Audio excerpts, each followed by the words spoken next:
Okay everyone, it's Voodoo 51292 and welcome to another game review. This is going to be for the game inFAMOUS 2. It's a PlayStation 3 exclusive. It is from Sony Computer Entertainment and also, who was the other people that did work on inFAMOUS 2? Sucker Punch. Sucker Punch Studios worked on inFAMOUS 2 as well. Again, it is a PS3 exclusive, and this is the first video, of course, that I'm going to give my score based on my newly created scale. If you haven't seen about that, please go watch it. It's the first video in the game review playlist, so that you know what's going on with my new scale, and you'll know what I mean. Okay, so let's talk about inFAMOUS 2. Basically, of course, this is a sequel to inFAMOUS 1, which was a very popular PS3 exclusive. I did not play inFAMOUS 1. I saw a lot of inFAMOUS 1 played, but never paid too much attention or played it myself. I didn't think I was going to like the game inFAMOUS 1, so I never did play it. But when inFAMOUS 2 rolled around, it was a big release, and of course I heard everything about how this game was supposed to be set in a New Orleans-inspired city, and so I wanted to check the game out, and I was thoroughly impressed. So let's talk about a lot of the good things that happened in inFAMOUS 2.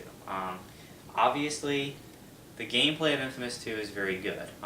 Of course, you're again Cole McGrath, and if you remember from inFAMOUS 1, he basically is what they call a conduit or whatever. It's basically like a mutant in X-Men. He has a certain gene that when he's exposed to a lot of energy, and it was the ray sphere in inFAMOUS 1, he unlocks a bunch of supernatural powers, and of course Cole McGrath's is electricity. He's able to use electricity for health and to attack and things like that.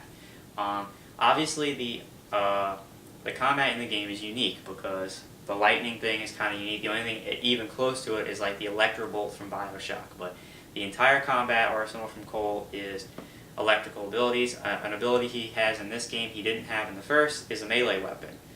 You actually get this thing called the amp, which basically channels Cole's electricity, and you can use it as a melee weapon to perform combos and do finishing moves and things like that. And you wouldn't think that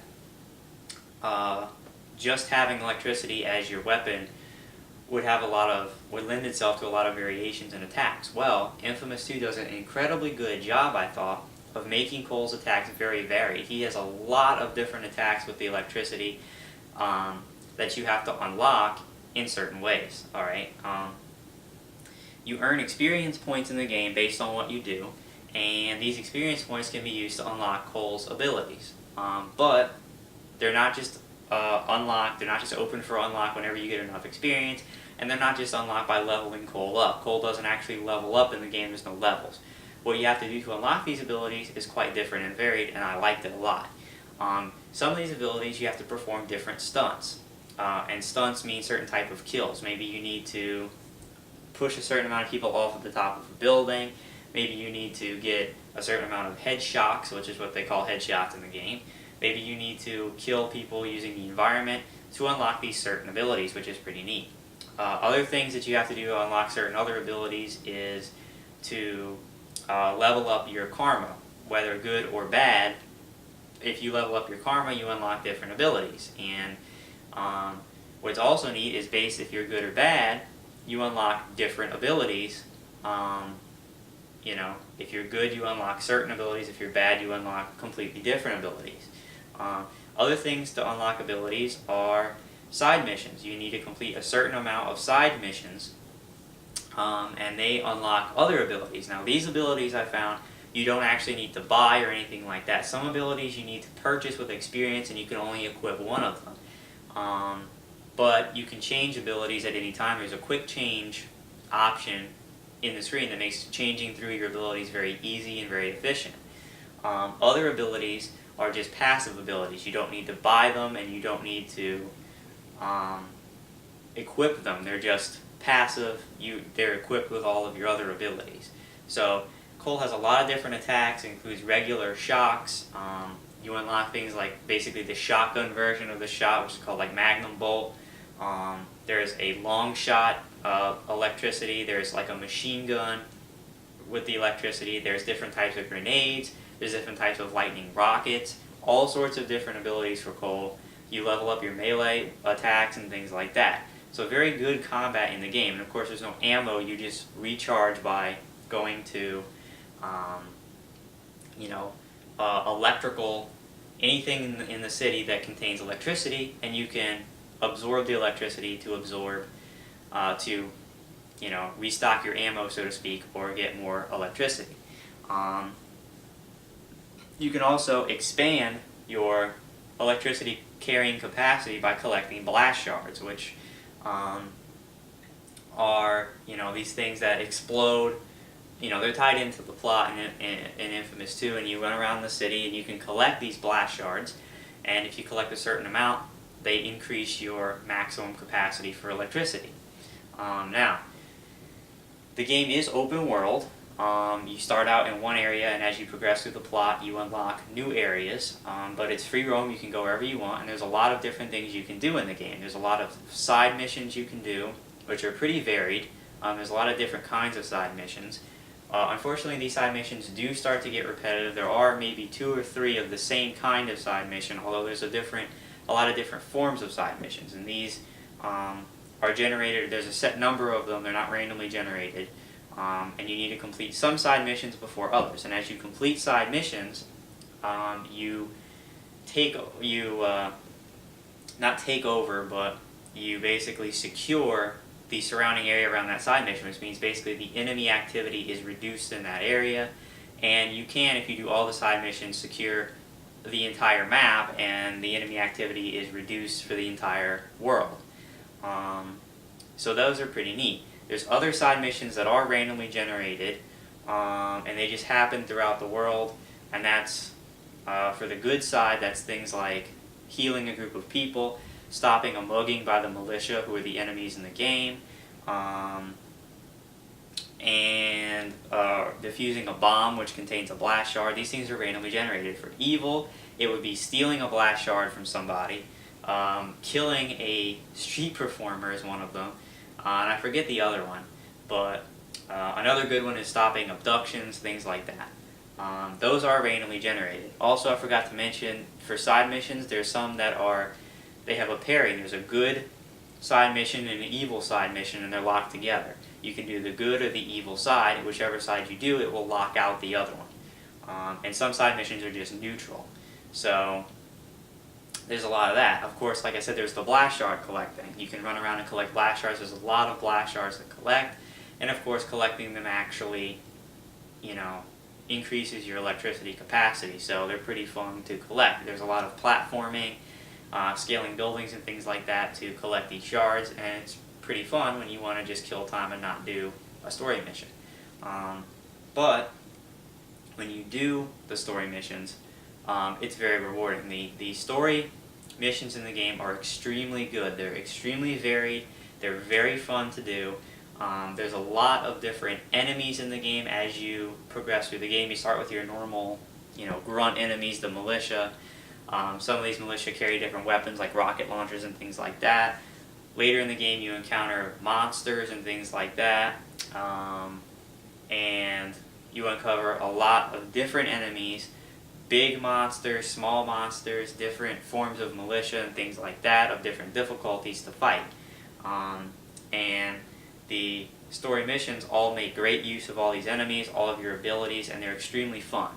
The plot of this game is excellent. It's one of the best I've played in a long time.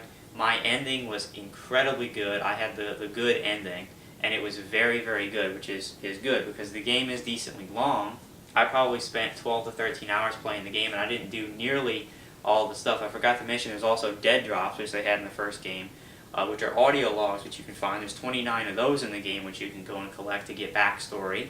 And so, if I had done all the side missions, collected all the dead drops, done all the blast shards, I could have made the game a lot longer, even near 20 hours probably. And it's good to put all that time and effort into a game, to have a great driving plot and a great ending. And the ending was very good for me. I don't know what the evil ending is yet. I may look that up because I'm curious. But so yeah, the plot is excellent, the story missions are excellent, and overall it's very good. There's also replayability value with the game, obviously, because you can do a good or bad karma playthrough.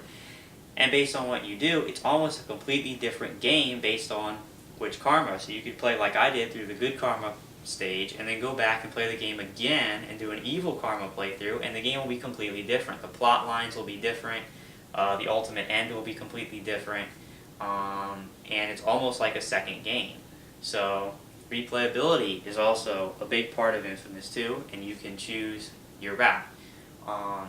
So basically, a lot of good things about Infamous 2. The graphics are very good. The gameplay is very good. It just started raining outside, by the way, so if you hear that, well, it sounded like it did and it stopped, but the plot's very good. A lot of very good elements about this game. Now, there are a few complaints that I do have. Okay, it is raining. The hit detection in the game, it sometimes tends to be off. And, I mean, sometimes I'll line up with my target reticle on a guy's head, shoot an attack, and it goes way over his head or way off, and you're like, what the hell? I was aimed right at his head. Now, this isn't always a problem. Sometimes the hit detection works well, but other times it's not very good at all. I don't know why that is.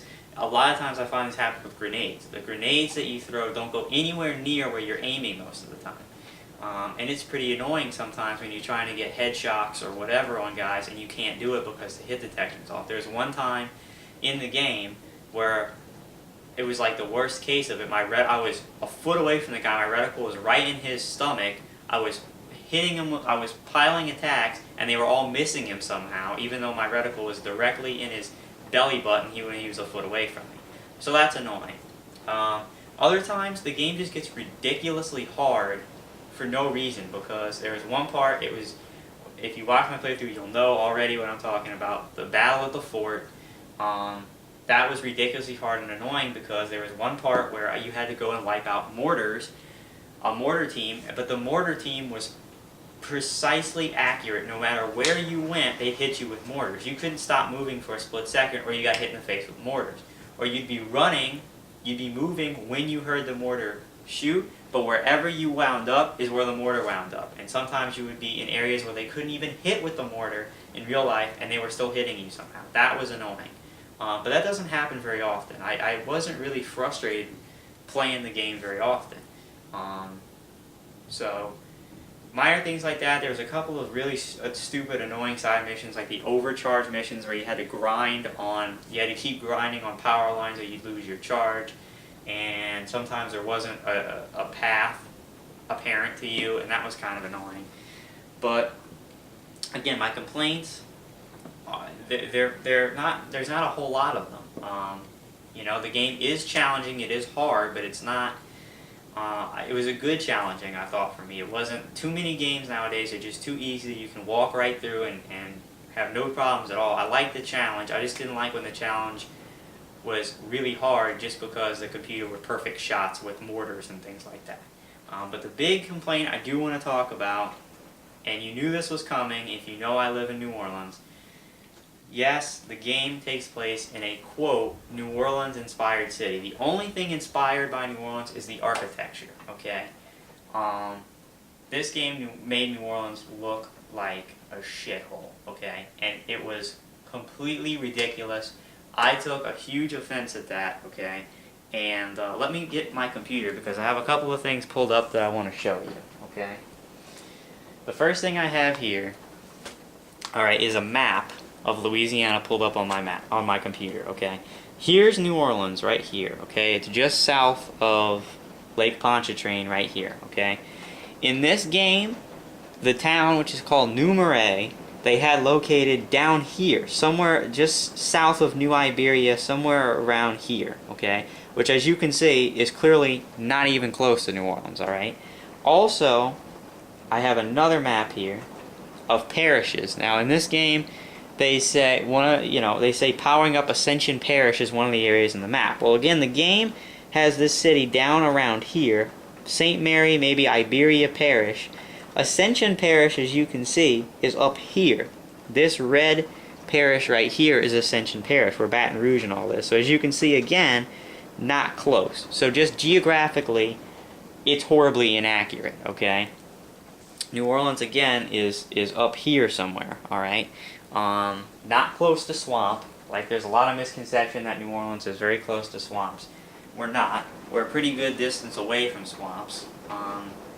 But, again, in this game, they had the city, and 2 feet away there were swamps. Well, that's not accurate at all. The biggest thing I had a problem with, okay, is basically they say that New Orleans is nothing but strip clubs and bars. It's filthy, and it's full of rednecks and hicks. Well, let me tell you something. That is completely, horridly inaccurate. First of all, look at me. Am I a redneck hick? No, I'm not. I'm a normal person just like everybody else. People down here are not like that. No, I don't think I've lived here. I'm 19. I've lived here my whole life. I don't think I've met anyone here that's a freaking redneck hick, alright? I don't even know where they got that. And let me tell you something. New Orleans, it's been done a bunch of times. It's wrong every time. We're not this dirty, filthy city where all we care about is strip clubs and bars. It's not accurate at all. There's one major place we can find all that stuff here, and that is Bourbon Street. But Bourbon Street is one street in the French Quarter. Everything else, for the most part, is not like that at all. It's historic, our architecture is beautiful and unique, and the city is a very beautiful city unlike any other in the world, okay? It's not about strip clubs. Basically, in this game, they took Bourbon Street and made it all of New Orleans, what so many people do, and it's horribly, horribly inaccurate. People down here are not like that, and the city is not like that. If you want to see a good representation of New Orleans, what we think of it as here in the city, and what it should be viewed as, and I'm serious about this, go watch the Disney movie, The Princess and the Frog, because that movie, everyone here in the city says is their favorite animated movie because of the way it makes New Orleans look. So many times we've been made to look like this dirty, filthy city when we're not at all. That movie actually showed New Orleans, the good side of New Orleans, and the side of New Orleans that everyone should view us as. You know, we're trying to, still after Katrina, we're still trying to get to where we were before and get tourism back up. And the last thing we need is a game like inFAMOUS 2, which is a very popular game coming out, and making our city look like this. They also had an area in the game called Flood Town, which obviously is supposed to be a reference to Katrina and all the flooding that took place. Well, A, nothing here is still flooded from Katrina. You would be absolutely surprised. People still think that there's water here because of Katrina. That's not true. And what really bothered me is they had the X's painted on the rooftops like they did on the buildings for Katrina. Well, that got me mad because those X's and things are very sensitive images for us because that's all we saw were these X's painted on the houses, which basically were coded for how many dead bodies were found inside, how many dead pets and all were found in these houses that they searched after the flood. Those kind of things should not be replicated in a video game, in my opinion, because I was offended by them. First of all, they weren't on the rooftops, they were on the front of the houses, and they were very sensitive. Again, they were talking about how many dead people were in the houses. They're not something that you should make light of and put in a video game in a place called Flood Town, which is, of course, is a very creative name. So that was my main problem. The setting is actually a cool setting, okay? It's actually, the graphics are great, and it's a cool looking setting, but it's a horrible misrepresentation of the city. They did not have the right to make the city look that way. They just didn't. It's not right, because guess what? Now you got somebody like me who's on YouTube doing this kind of stuff and speaking out, who lives in the city that you made look that bad in your game, and I don't like it, I don't think it's right. And everybody should feel something towards this, to this effect, even if you don't live down here, because it could very easily have been New York, Chicago, Los Angeles, you know, any city, it doesn't matter, you know, Cornfield, Iowa, it doesn't matter. Nobody's hometown should be made to look like this, because people who live there are going to get offended, and obviously there's a lot of people in New Orleans. We had an article in the Lanyap, which is basically our entertainment magazine that they put out, it's like once a month or something like that, about the game, talking about it, and for some reason this guy actually said that he really liked the way New Orleans was portrayed in this game. I can't imagine why. I don't think this guy played the game, obviously. But yeah, so obviously there's a lot of people down here who are going to play this game. Please do not think that that is the way New Orleans is, because it's so far from the truth. It's not even close. And they don't have a right to do that. Sucker Punch and Sony, I'm calling you out. You didn't have a right to make the city look like this. And you should be ashamed of yourselves and don't do it again. Next time, do your research before you do this kind of stuff, because it was a horrible interpretation of the city, and it's not close at all to what it is in real life. So just keep that in mind when you're playing this game. Don't let that influence you about what the city is like. Just keep it in mind that that is not even close to what we are. We're not next to a swamp. We're not all about strip clubs and bars. We're not a bunch of redneck hillbillies and all this other stuff. It's just, I don't know where they thought they were getting away doing that, but they're not getting off because I'm calling them out on it. So that really aggravated me. Obviously, I'm to a heightened extent because I live here, okay, but it needed to be said, and even DSP in his playthrough noticed at one point of how bad they were making us look and commented on it. So just letting everybody know that, and calling out Sucker Punch and Sony, because this is not okay for them to do that. Alright, so moving on. Past all that stuff, I had to get that off my chest. But anyway, moving on, overall, again, this is the first game I'm scoring using my newly created scale with my criteria. Overall, like I said, the game was excellent. Great gameplay, great arsenal of attacks from Cole, very interesting ways to unlock these abilities. A really good story line, very good story missions, good characters too. You actually meet a couple of other conduits in the game with special powers. A great plot, replayability factor with the karmas, and overall a very good game with a couple of things holding it back, like again the hit detection not being very precise at times, and you know, a setting that again was completely off the mark, and just a really juvenile, conceited way to look at New Orleans. That really kind of pissed me off. But anyway, so based on my scale, where does that give me the rating for this game? Well, based on my scale and thinking about it, I think the correct score to give Infamous 2 would be an 8.8. That means that this game is in the 8s, which means it's a very good game with a few things holding it back, which is true, but I think, and that's why I gave it a 0.8, it's very close to being a 9. I think if some of these things that I thought about could have been corrected a little bit, if the setting was actually maybe accurate, if, you know, if some of the parts were not stupidly hard just because of the stupid amazing aim of the computer and things like that. Sometimes, I forgot to mention, sometimes the platforming is not perfect. You can't really all the time target where Cole is jumping. Sometimes you'll be jumping up this tall building, you're going to jump on the last ladder, and for some reason he overjumps it and you fall all the way to the bottom. That's really annoying. There's no real way to target where you're jumping in the platforming.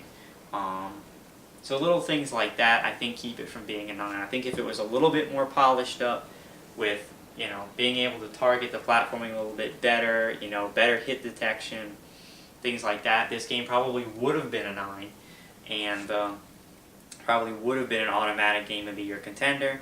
As it is now, it's a possible Game of the Year contender. I'm definitely going to look at this game long and hard at the end of the year. But overall, it's a great game, an 8.8.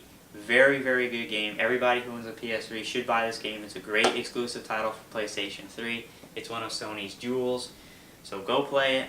It's a great game. I think you'll really enjoy it. But just please keep in mind when you're playing the game that the way they portray New Orleans is not in any way, shape, or form accurate. It's 180 degrees away from what New Orleans is really like. Except, like I said, the architecture and the graveyards and stuff actually are pretty close to what the architecture and stuff is here, but other than that, it's completely wrong. So anyway, an 8.8 for Infamous 2, a great game. I enjoyed playing it. If you want to see what I mean, please go watch my playthrough. All the parts are up and uploaded in Infamous 2, in the Infamous 2 playthrough playlist, and yeah, thanks for watching, guys.